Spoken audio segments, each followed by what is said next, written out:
Councilmember Deno Hondros, been on council a little over 2 years. I'm a Fayetteville native. I was born here at Fayetteville Valley Hospital and lived here the majority of my life. I'm a son, I'm a brother to my 2 sisters, I'm a husband to my lovely wife Liza, who keeps it all together. Liza, if you're listening, God bless you. And of course, I'm a father to my son, so of all the accolades and titles, council member District 9 and president of this committee or chair of this committee, I'd say the one title I'm most proud of is father.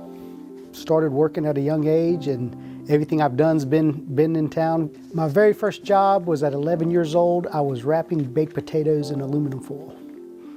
And I've worked in restaurants and food service for 30 plus years. Graduated from Terry Sanford in 1994, went to Fayetteville Tech. So live, work, and play has just always been in Fayetteville, and I got some of the biggest pom-poms for the city of Fayetteville. I'm a Fayetteville fanatic. Big Tar Heels fan in college sports and professional sports. Probably my favorite sport is football, and New York Giants fan. And my son's a Panthers fan. They're kind of my second team, the home team. If they were around when I was a kid, I would probably just be a Panthers fan, but James and I are just now getting into baseballs, but we're huge Woodpeckers fans. So once the football and basketball seasons are over and spring, the Woodpecker season kicks off, we're avid Woodpecker fans and go to as many games as we can. One of my favorite quotes of all time, and I'm a big quote guy, and usually I don't remember who said it or where it came from, but if I like it, I just kind of make a mental note. But this one I do know, it's a Muhammad Ali quote. "The service you do for others is the rent you pay for your room here on earth." When I first heard that, it was very profound and impactful to me, and I try to remember that every day. So that's kind of how I view public service. To me, politician was almost like a bad word, but leadership's not about the folks in commanding those in your charge. It's about taking care of those that are in your charge. So I look back at my hardworking grandfather and my hardworking father, and they both, and I'm assuming my dad got it from the granddad, and I try to instill it in my son. If there's something worth doing, it's worth doing well. District 9 is kind of the geographic center of the city.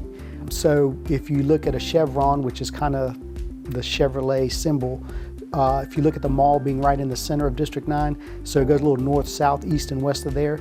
Like every other district, infrastructure is big, so having more sidewalks, more walkability. Also stormwater, of course crime. Crime's going to be where the commerce is, so having the most concentrated area for retail and commerce, it's going to bring crime. Also unattentive driving, so because the Cross Creek Mall area, Skyboro Road, Morganton Road, those areas get congested, and we're all busy, so you see the PSAs, don't text and drive and those things, and it's just kind of prominent because everyone's busy in that retail corridor. And of course speeding is part of the unattentive driving as well. I love everything about Fayetteville. I love its people, so our diversity, and it's another fact that a lot of people don't realize.